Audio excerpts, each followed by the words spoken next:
El título específico de este tema es: el pecado nos hizo abandonar el propósito divino. Basado en dos salmos bien conocidos, uno completo y el otro 6 versículos. Empezamos con el Salmo número 8 y vamos a leer los versículos del 1 al 6. Salmo número 8, del 1 al 6. Y ahí mismo en el libro de Salmos, luego nos vamos a pasar al Salmo número 14. Este es el que es completo. 7 versículos del 1 al 7.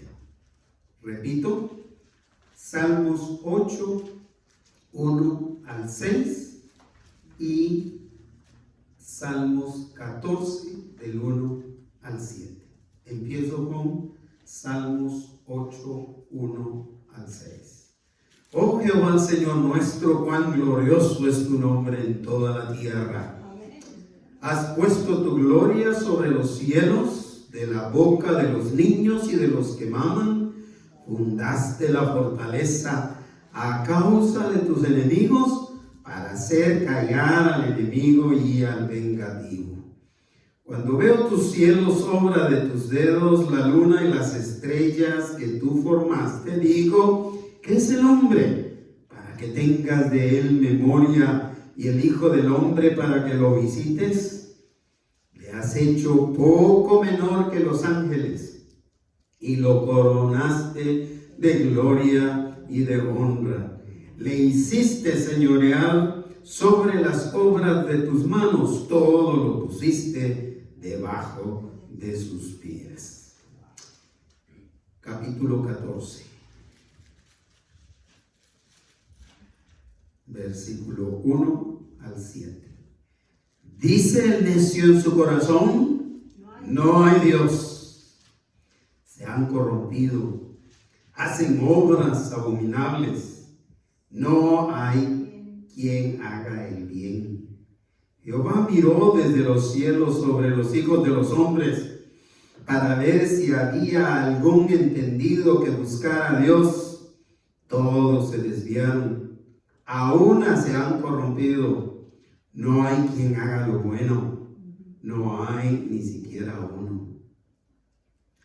¿No tienen discernimiento todos los que hacen iniquidad, que devoran a mi pueblo como si comiesen pan, y a Jehová no invocan? Ellos temblaron de espanto, porque Dios está con la generación de los justos. Del consejo del pobre se han burlado, pero Jehová es su esperanza.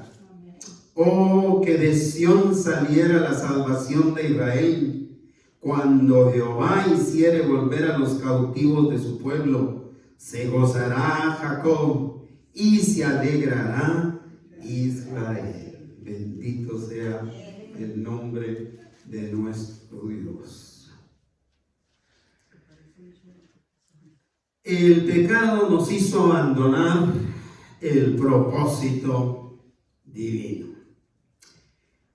Dios nos creó para dar gloria a su nombre en todo lo que hacemos. Así es. Este fue el propósito de Dios. Pero cuando nosotros decidimos voluntariamente dejar a un lado, poner a un lado ese propósito para seguir el pecado, buscamos propósitos que se van por muy abajo, se vuelven propósitos muy inferiores al propósito con el que Dios nos creó. Esos propósitos inferiores son caracterizados por actitudes y acciones egoístas quedando, por supuesto, cortos ante el deseo de Dios para nuestra vida. Quedamos cortos cuando nos enfocamos en esos propósitos inferiores. Quedamos cortos como se define el pecado. ¿Sabe cómo se define teológicamente lo que es pecado? Es quedar cortos ante las expectativas con las que Dios nos creó. Honremos a Dios con lo que hacemos. Ese es prácticamente el fin de este tema. Sirviéndole con humildad, buscando siempre dar la gloria al nombre de Dios. Tengo que volver y retomar ese precioso Salmo 72. Que si me dieran el chance de aportar una sugerencia para una nueva retitulación, por lo menos del Salmo 72, es decir, todos los salmos posteriormente que fueron escritos por estudiosos, por personas estudiosas del idioma en que fueron escritos, le dieron un título, que no es un título que el salmista le haya dado. Pero a ese Salmo 72 le dieron el título de el Salmo de Salomón, o el Salmo para Salomón. Yo se lo cambiaría. Yo le cambiaría el título, si acaso se pudiera retitular.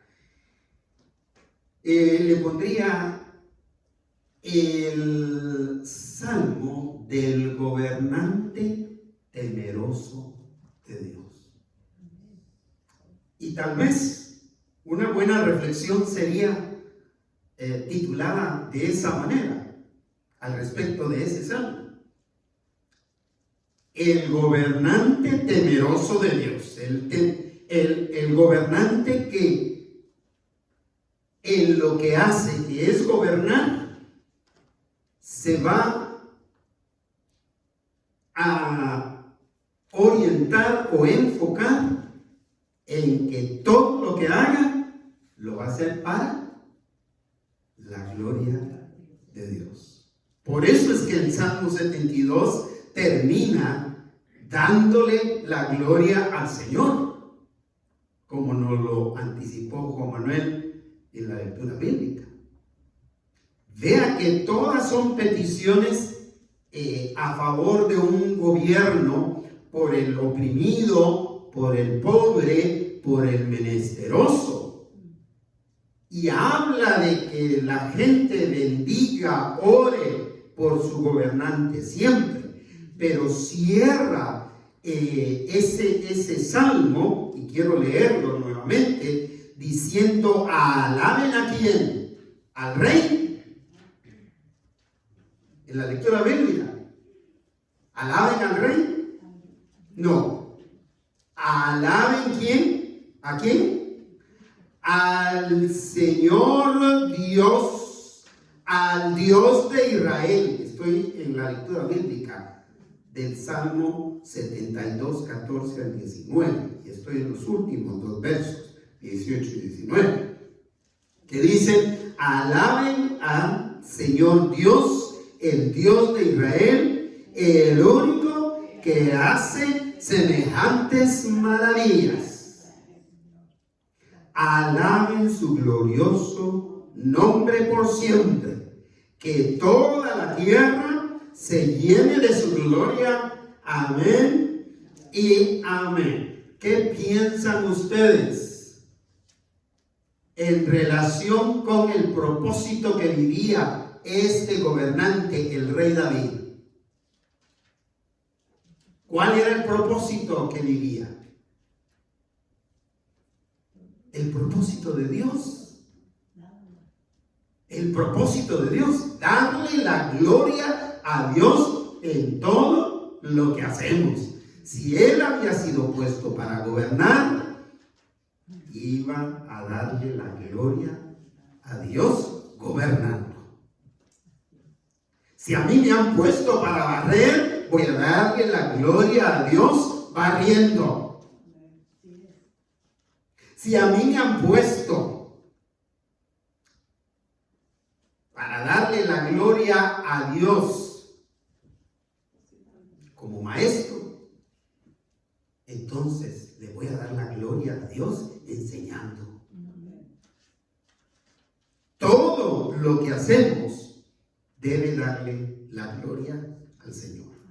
Eso es vivir para la gloria de nuestro Dios. Así que empecemos afirmando el propósito de Dios para la vida. En primer lugar, tengo que afirmar que el propósito de Dios es el siguiente: Dios nos creó para alabanza de su nombre. ¿Cuál es el propósito de Dios? Dios nos creó para alabanza de su nombre. Si usted tiene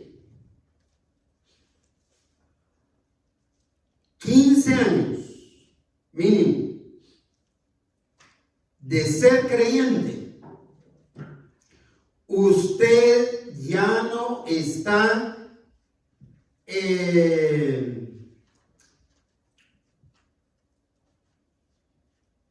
en un buen lugar de su entendimiento y conocimiento de la Escritura si usted no puede decir de memoria cuál es el propósito de Dios para la vida del hombre, incluyéndole a usted. ¿Sabe por qué?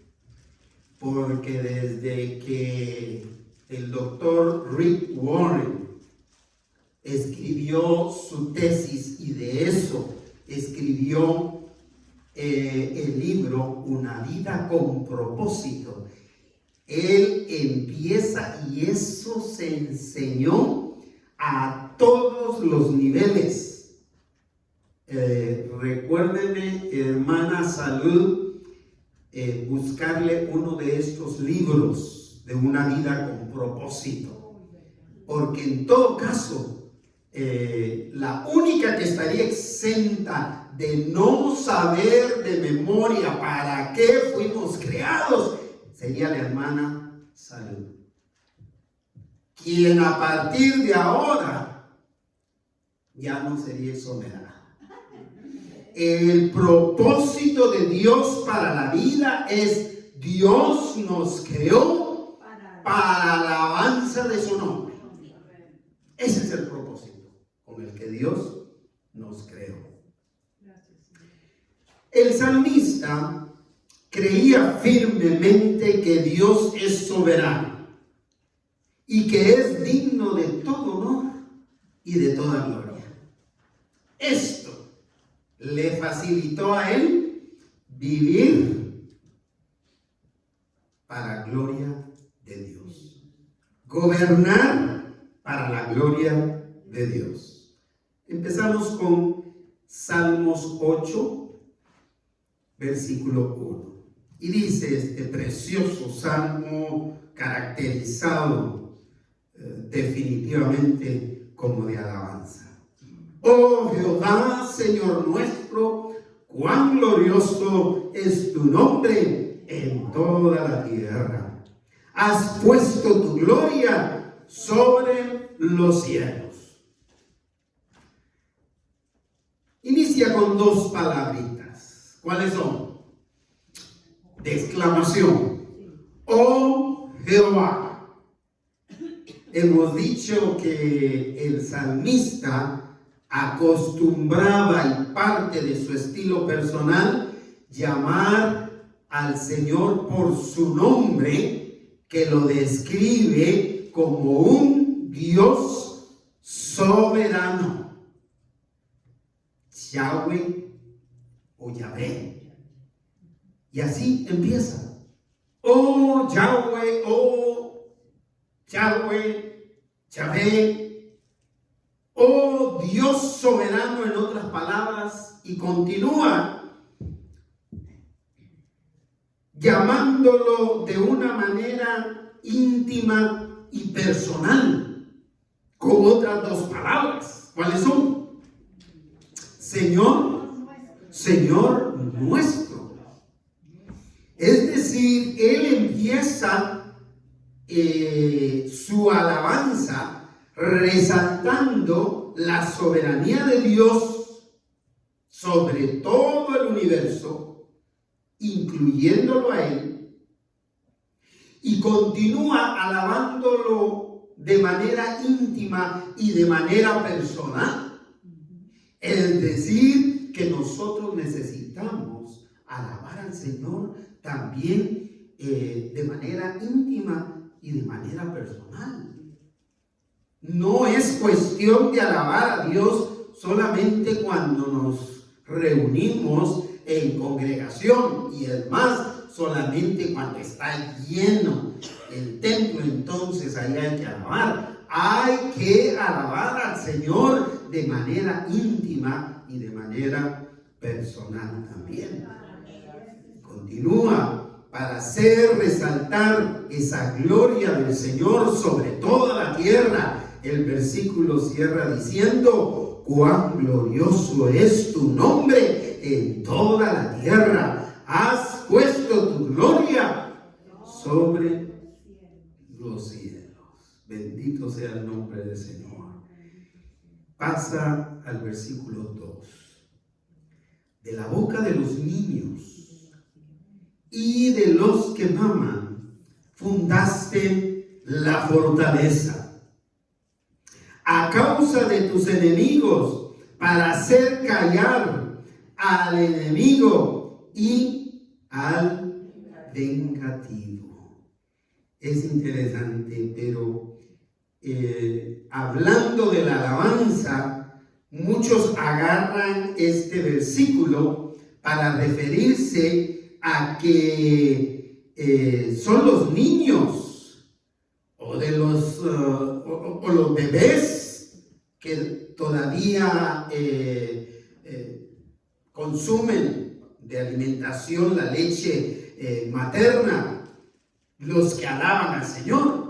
Pero lo que realmente está resaltando el salmista aquí es lo que dijo al principio: oh Yahweh, oh Señor soberano. Es decir, que el Señor soberano es el único que puede hacer de lo débil que lo fuerte sea humillado.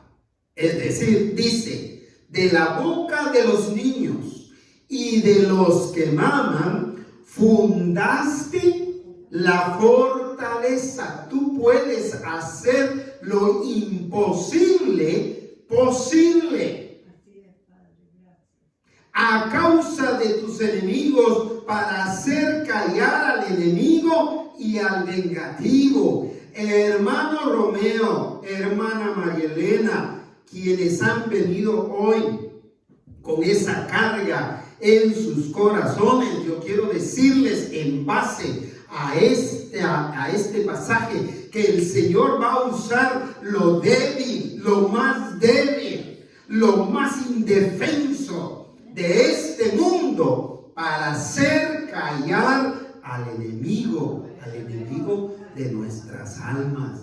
No hay nada de lo que Él, nuestro Dios soberano, no tenga el control, cumpliendo así su voluntad en nosotros, incluso ante la crueldad de nuestro enemigo, incluso ante lo cruel que puede ser una enfermedad. Y una de esas enfermedades más crueles es más bien dicho, esa enfermedad de la que fue liberada, hermana Salud. Es esa enfermedad de la que fue liberado, hermano Romeo, y que puede ser nuevamente liberado, igual que nuestra hermana María Guijarro. No importa la crueldad del enemigo, dice que el Señor puede usar lo débil para avergonzar a lo fuerte, a lo cruel, a lo vengativo. El salmista se conmovió tanto, hermanos, al contemplar la grandeza de Dios, pero a la vez la humildad de Dios para querer acercarse al pecador. Yo estaba pensando en este aspecto, hermanos, de uno de esos momentos en que uno puede contemplar la grandeza de alguien en comparación con la pequeñez de uno, y sentirse inspirado a alabarlo, a glorificarlo, como le sucedió al salmista.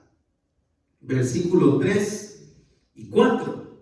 El 3 empieza diciendo: cuando veo tus cielos, se refiere a la creación de Dios.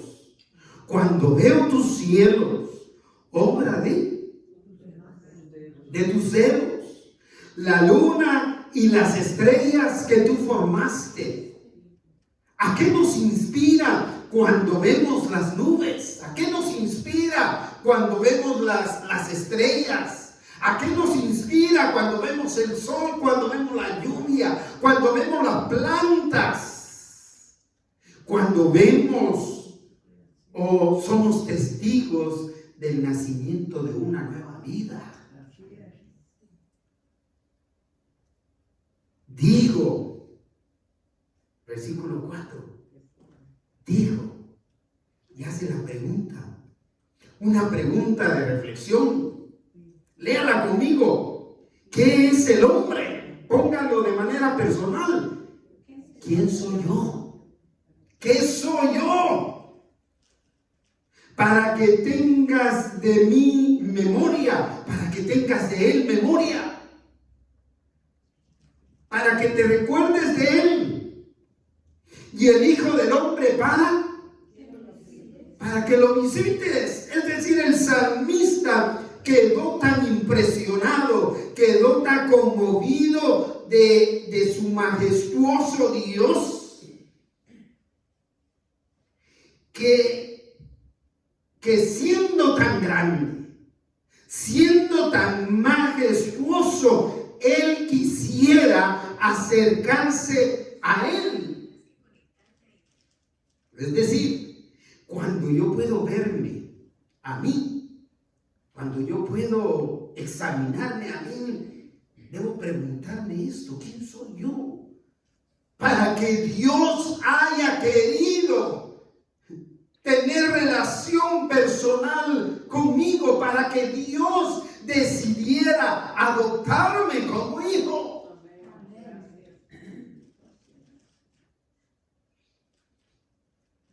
No hay más, hermano Romeo, hermana María Elena, que prorrumpir. Prorrumpir es una palabra favorita de mi uso. Prorrumpir es hablar a alta voz de la grandeza de ese Dios, de alabarlo, de bendecirlo. El salmista quedó tan conmovido de que ese majestuoso Dios quisiera acercarse a él, que prorrumpe en alabanza a su nombre. Y todo eso lo lleva a cumplir el propósito para el que Dios lo había creado. Yo creo que nos faltan más tiempos de reflexión en la grandeza de nuestro Dios y en la pequeñez de nosotros.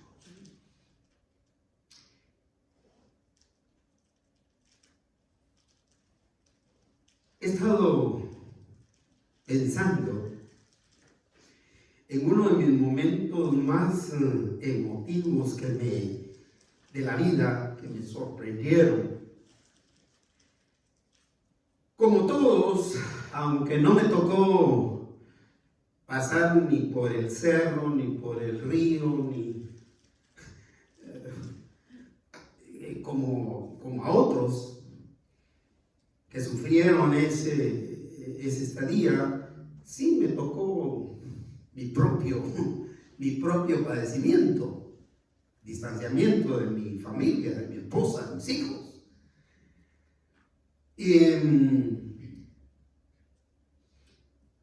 Pero un acontecimiento que me puso en esa condición de alabar al Señor con todo mi corazón fue que después de 5 años de ser residente permanente de este país, apliqué para la ciudadanía y me hice ciudadano. Y desde entonces, la primera vez que oí el himno de este país, ya yo como un ciudadano nacionalizado, se me hizo todo el cuerpo, pensando, ¿quién soy yo? ¿Quién soy yo? Tiene que ser un Dios bondadoso, un Dios misericordioso. Y la segunda experiencia fue relacionada con esto. ¿Sabe cuándo fue? Cuando por primera vez me citaron de la corte para ser jurado. Y aunque no quería ir, y ahora tampoco, porque eso nos pasa a todos, ¿verdad?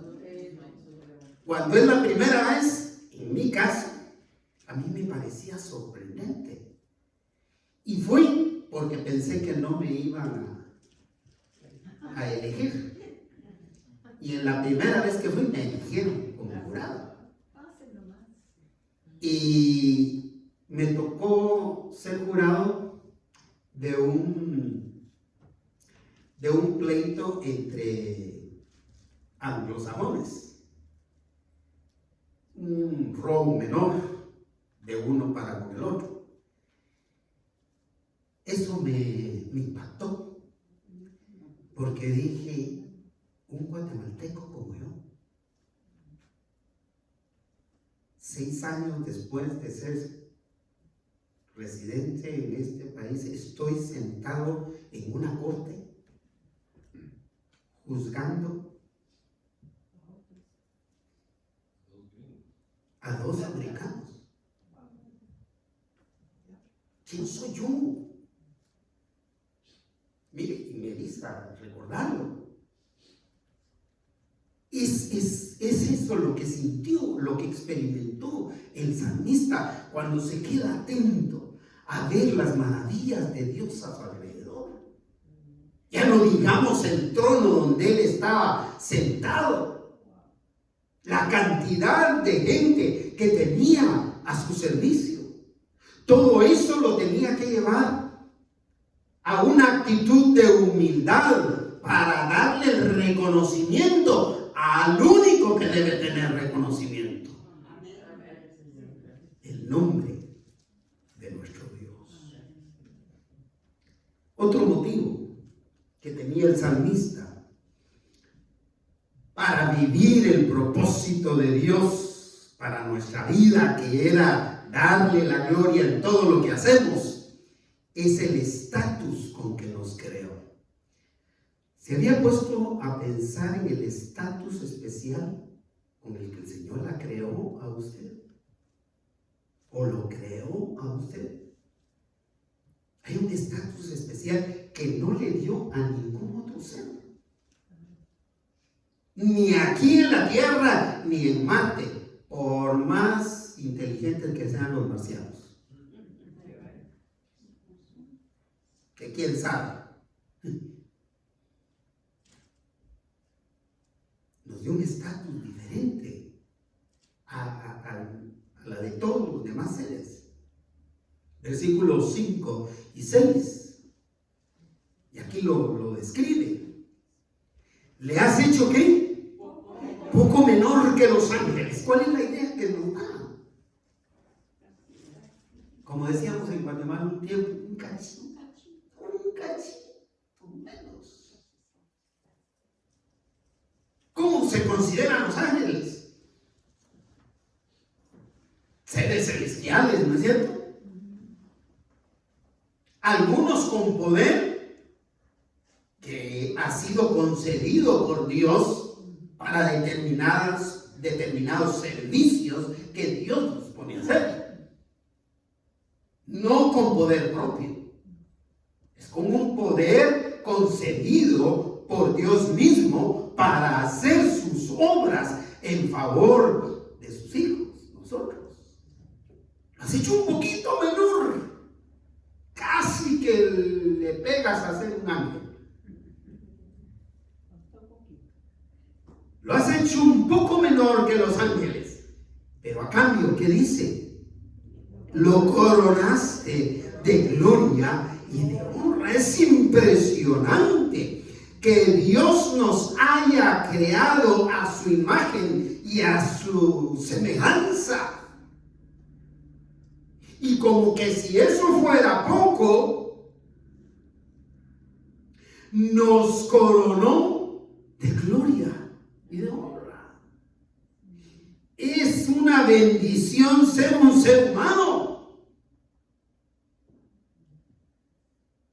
Es una bendición ser un ser humano. Bendito sea el Señor por nuestra hermana Helma, que va a cumplir 101 años. Yo creo que sigue siendo tan fuertecita. Yo supongo que no se le olvida su cumpleaños. ¿Verdad? Bueno, a mí tampoco se me olvida, porque hay quienes me lo recuerdan, pero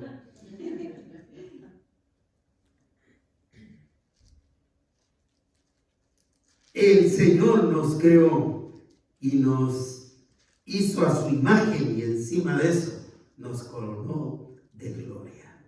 El versículo 6 aparece el estatus que nos dio. ¿Cuál es ese estatus? Dice, le hiciste ¿qué?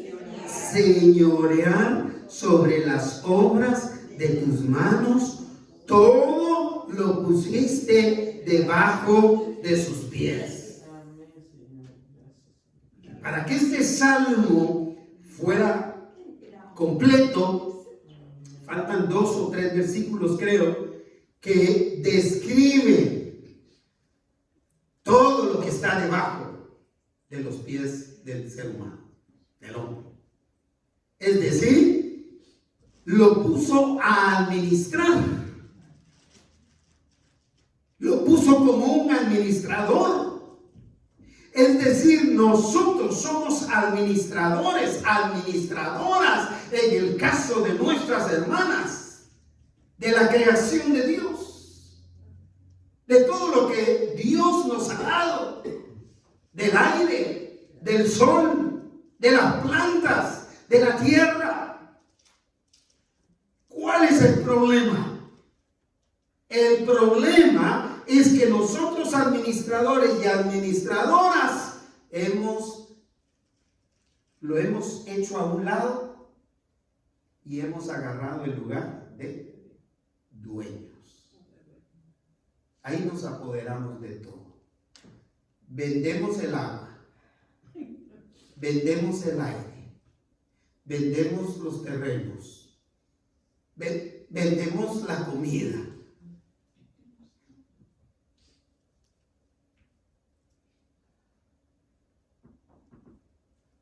Nosotros nos hemos adueñado de lo que no nos corresponde. No entendemos No entendemos que nuestro estatus es un estatus de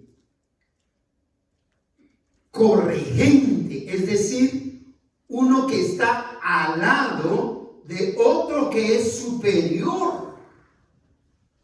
Yo tengo autoridad para señorear, es decir, para administrar, para hacer bien a los demás y darle la gloria de esa manera a nuestro Dios. Es lo que el salmista está reflejando, no solo en este Salmo 8, sino también lo está reflejando en el Salmo 72. Como un gobernante. Todo lo que hacemos por esta razón debe apuntar a un solo propósito: darle la gloria a Dios. Porque ese fue el propósito con que nos creó. Pero veamos cómo nos alejamos de ese que fue el propósito del Señor. En segundo lugar, el pecado imposibilita cumplir su propósito. Cae el pecado como un pelo o como una mosca en la sopa, en la deliciosa sopa. El pecado cae así y nos imposibilita, nos impide cumplir con ese propósito de darle la gloria a Dios con todo lo que hacemos. La disipación del pecado, disipación es desenfreno, locura. El desenfreno, la locura del pecado en el hombre altera por completo el estado natural del hombre que lo impulsa a buscar a Dios. Es decir, que como fuimos creados a imagen y semejanza de Dios, tenemos un impulso natural a buscar a nuestro Creador. Pero una vez llega el pecado a nuestra vida, nos imposibilita esa acción que por naturaleza debiéramos de tener. Es decir, nadie quiere buscar a Dios. Eso no es lo normal. Lo normal, lo natural, es que como fuimos hechos a imagen y semejanza de Dios, le busquemos, tengamos un sentir natural por creación de buscar a nuestro Creador. Pero debido al pecado nos imposibilita tomar esa acción. Vea cómo lo define ahora en el Salmo 14, versículo 1, en su primera parte. Lea conmigo porque es pequeñita. Dice el necio en su corazón: no hay Dios. Aquí cayó el pelo en la sopa. ¿Quién es el que lo dice? El necio, el impío, el hombre que se distancia, el hombre que se aleja del propósito para darle la gloria a Dios. El salmista nunca dijo: Dios no existe. Nunca. En todos los salmos que escribió, siempre lo llamó Señor soberano, Dios todopoderoso, Dios único, Dios merecedor de toda gloria, de todo honor. Dice el necio en su corazón: no hay Dios. Qué tristeza. La necedad lleva al extremo de negar la existencia de Dios. ¿Y sabe qué es lo que yo estaba descubriendo con este estudio? Que el que niega la existencia de Dios generalmente no lo hace por la sencilla razón de que no cree que Dios no exista. Serán pocos, serán 2, 3 los que realmente creen que Dios no existe. La mayoría prefiere intentar, prefiere pensar que cree que Dios no existe. ¿Sabe por qué? ¿O para qué? Para pecar con más comodidad. Porque si Dios no existe, entonces no hay quien castigue. Entonces lo voy a ignorar a propósito. Piensan que con cerrar sus ojos ya se libraron de las enfermedades. Piensan que con matar al perro se acabó la rabia.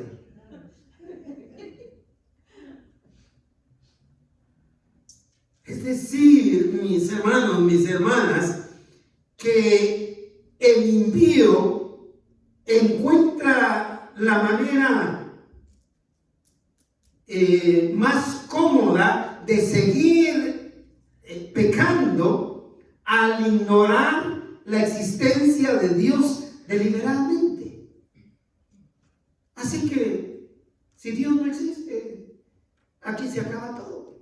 Y cuando me muera, pues ahí se acaba todo. Y todos nos vamos a morir igual. Vamos a morir igual. O sea, te da un sentido de seguridad. Aunque cuando ya están en el lecho de agonía, se dan cuenta, aquí habrá algo más. Y ojalá que se arrepientan. Si tienen chance de decir, aquí hay algo más, es mejor que se arrepientan. El salmista creía que el ser humano, en su estado natural, era incapaz de hacer lo bueno por sí solo, aislado de Dios. Y miren, podrán haber 2 que 3, decían en Guatemala también algún tiempo. Podrán haber 2 que 3 personas que hacen alguna cosita buena. Pero no es ni la mayoría, ni todo el tiempo que se hacen las cosas buenas. Sí tenemos cosas buenas. Y sí hacemos cosas buenas. Pero muchas veces hay que enseñar a hacer cosas buenas. Porque de nosotros mismos, por el pecado, nos incapacita para pensar siempre en hacer lo bueno. Lo malo no hay que estarlo recordando. Es más, yo digo siempre, no hay que enseñarle a nadie a mentir. ¿O usted les enseñó a sus hijos a mentir? Aunque usted sea un mentiroso o una mentirosa, usted, yo estoy seguro, no les enseñó a mentir a sus hijos.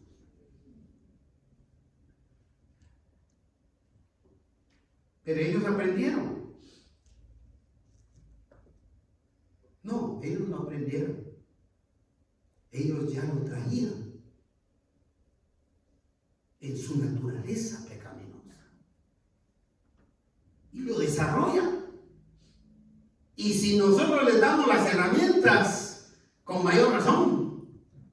Y si nos criamos en un ambiente de mentirosos, o en un ambiente de mal hablados, en un ambiente de chismosos, en un ambiente de irrespetuosos, en un ambiente de gente dada al vicio, hay muchas probabilidades que nos enredemos y nos quedemos enredados en ese tipo de cosas. Porque el hombre en su estado natural es incapaz de permanecer haciendo lo bueno. Vea cómo lo define el salmista en la segunda parte del versículo 1 y versículo 2 de este salmo. En la segunda parte dice, se han ¿qué? Corrompido. Hacen obras abominables, de las más feas. Categóricamente, ¿qué dice? Lea conmigo, no hay quien haga el bien. No hay quien haga el bien. Esta es una verdad que hay que repetir y que hay que mantener alerta nuestros oídos para ver esas oportunidades. Hay que mantener abiertos los oídos y estar viendo dónde está la oportunidad para decirlo. No hay quien haga el bien.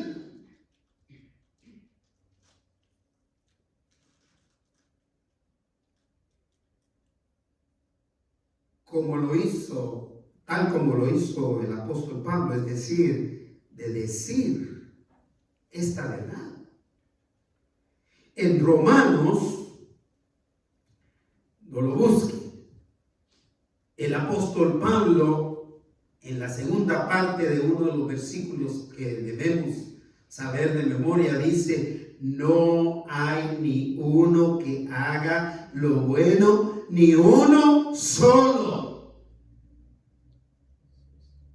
Imagínense que esto había sido dicho o escrito por el salmista cientos de años antes, cuando el apóstol Pablo viene y llega a la misma conclusión, ahora viviendo en un imperio mucho más moderno como lo fue el imperio romano, y les dice a los cristianos romanos, no hay bueno ni siquiera uno. No hay uno, dice, ni uno que haga lo bueno, ni uno solo. Versículo 2 del Salmo 14 vuelve a decirnos, Jehová, Yahweh, miró desde los cielos sobre los hijos de los hombres para ver si había algún entendido que buscara a Dios. Después de esta declaración, no hay quien haga el bien. Entonces el salmista dice, Yahweh miró desde los cielos sobre los hijos de los hombres para ver si había algún entendido que buscara a Dios. El pecado nos hace darle la espalda deliberadamente a Dios. Por eso es que Dios nos sigue dando tiempo para que volvamos arrepentidos a Él. Este versículo 2, Yahweh miró desde los cielos sobre los hijos de los hombres para ver si había algún entendido que buscara a Dios. Lo que significa es, nos está dando tiempo. Está dándole tiempo a sus cónyuges, está dándole tiempo a sus hijos, está dándole tiempo a sus nietos. que Él quiera acabar con toda su creación. Nos está dando la oportunidad de arrepentirnos. Nos está dando la oportunidad de volver y retomar ese propósito que abandonamos por el pecado que llegó a nuestras vidas. La falta de la búsqueda de Dios hoy día señala la triste realidad que vive la humanidad, la cual no se detiene de corromperse. Es un proceso degenerativo que va a 1000 por hora.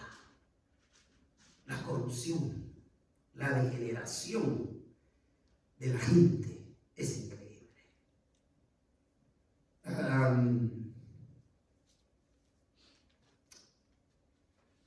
Criticamos cierta clase de crímenes, pero solapamos otra clase de crímenes. Criticamos ciertas conductas que consideramos pecaminosas, pero ocultamos otras, escondemos otras. Esta degeneración no va a parar, no va a dejar de corromperse. El salmista lo escribió en ese Salmo 14, versículo 3, que dice: todos se desviaron, a una se han corrompido. Y cierra con la declaración: no hay quien haga lo bueno, no hay ni siquiera uno. ¿No nos llama la atención eso? ¿No nos llama la atención que eso, podemos decir, miles de años antes, fuera escrito por el rey David y lo estuviera repitiendo en el tiempo del Imperio Romano, un maestro, un estudioso de la Escritura como el apóstol Pablo estuviera llegando a la misma conclusión?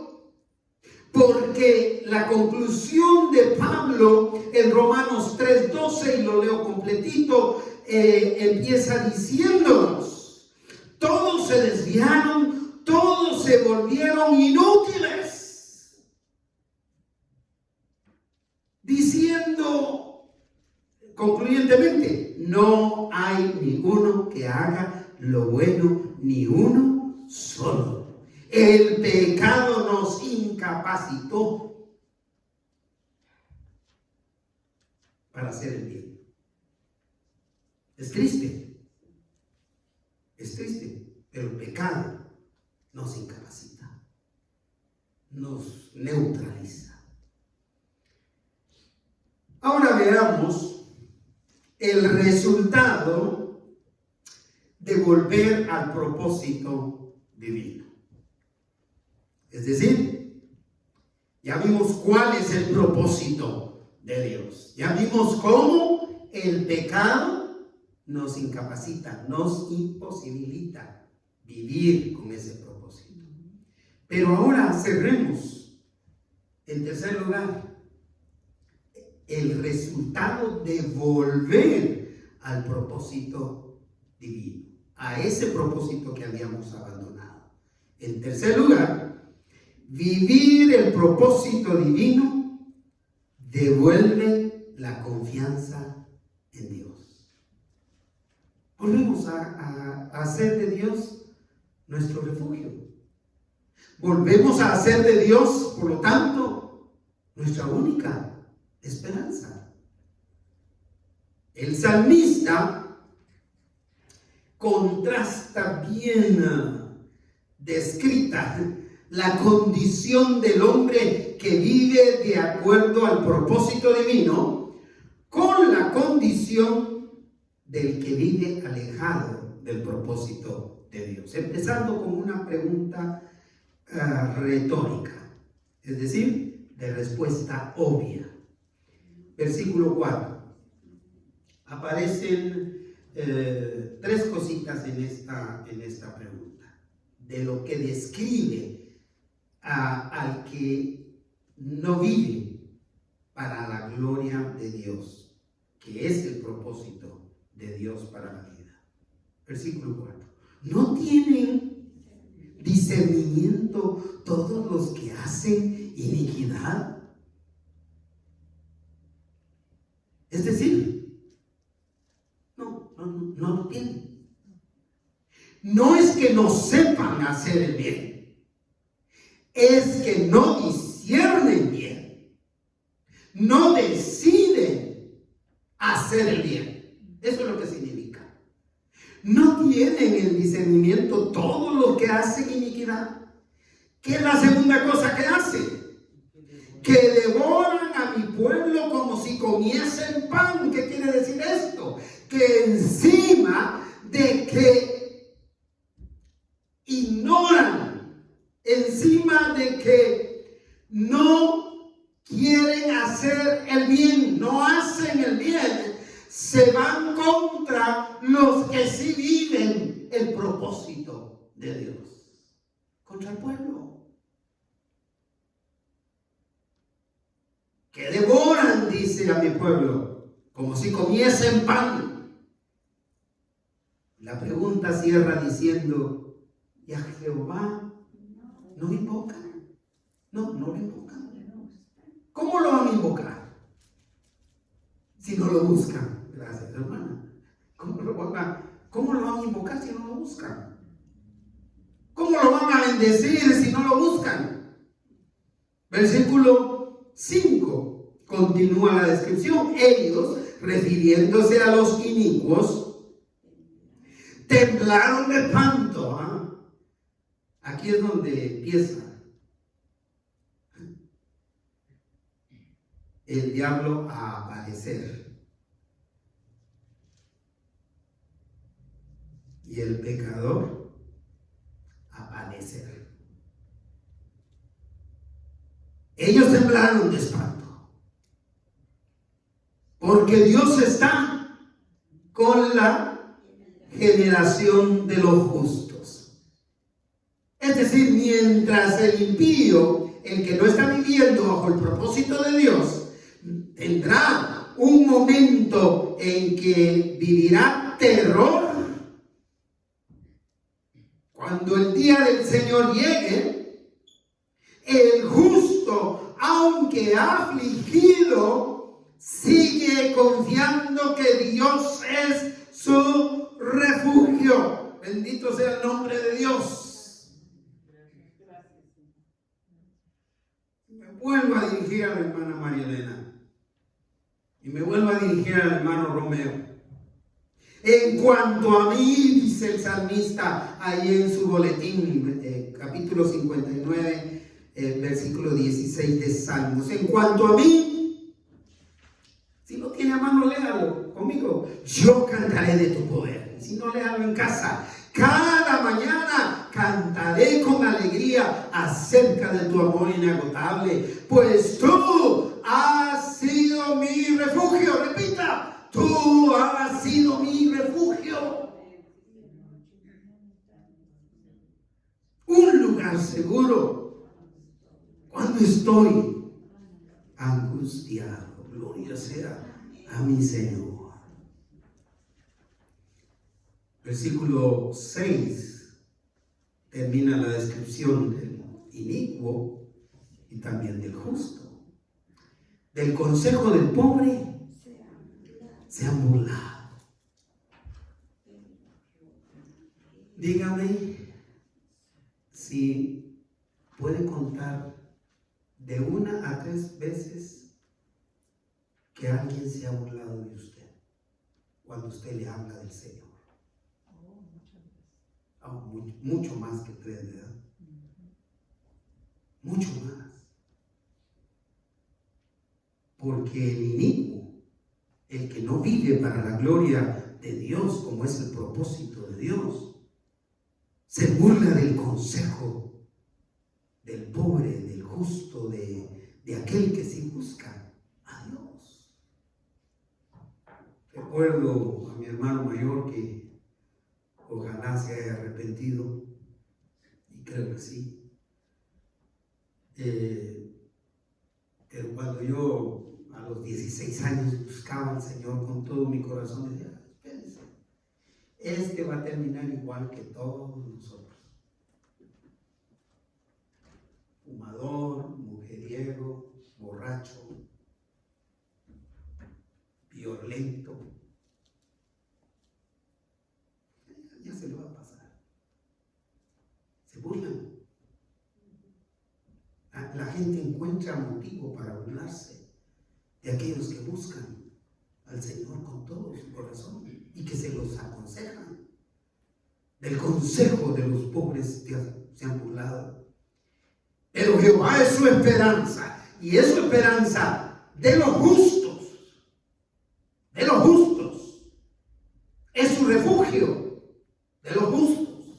Pero de igual manera está listo a ser el refugio de aquellos inicuos que van a arrepentirse. Está listo a ser el refugio, a ser la esperanza de aquellos que viven alejados del propósito de Dios. Pero para eso necesitan volver arrepentidos al propósito de Dios. Solamente en Dios se tiene un refugio seguro. Solamente en Dios hay esperanza de salvación. Vea cómo cierra este salmo, porque aquí este sí se cierra con el versículo 7. Es una manera de predecir el nacimiento de Cristo Jesús. Porque en Cristo Jesús está la salvación, en Cristo Jesús está la esperanza.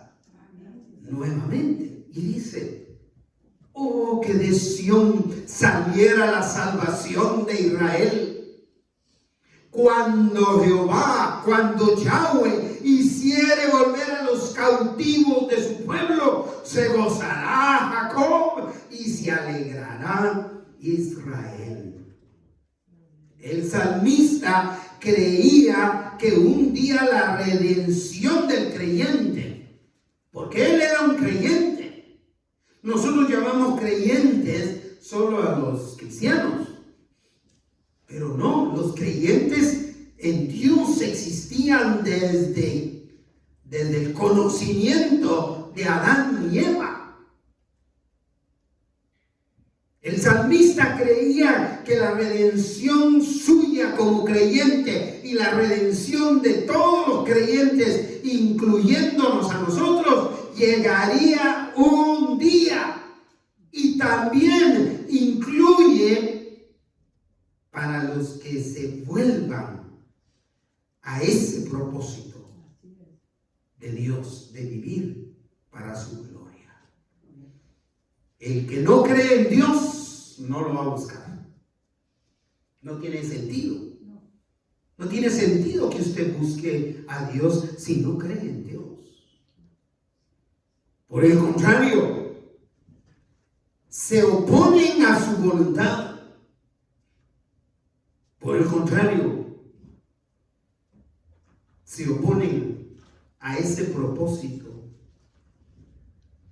de vivir haciendo todo lo que trae gloria a nuestro Dios. Desafortunadamente, esa condición los pone en una situación tenebrosa que los conducirá a la muerte eterna.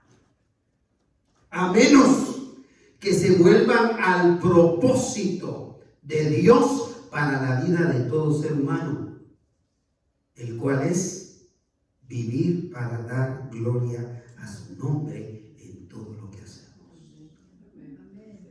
esta es la oportunidad de retomar ese propósito de Dios que en algún momento ha abandonado, recibiendo a Jesús como su Salvador personal.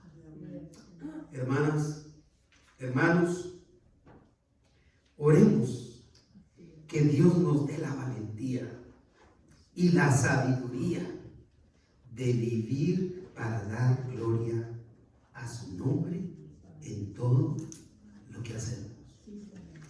Le invito a inclinar su rostro y a orar al Señor y a decirle: Señor, dame ese valor para vivir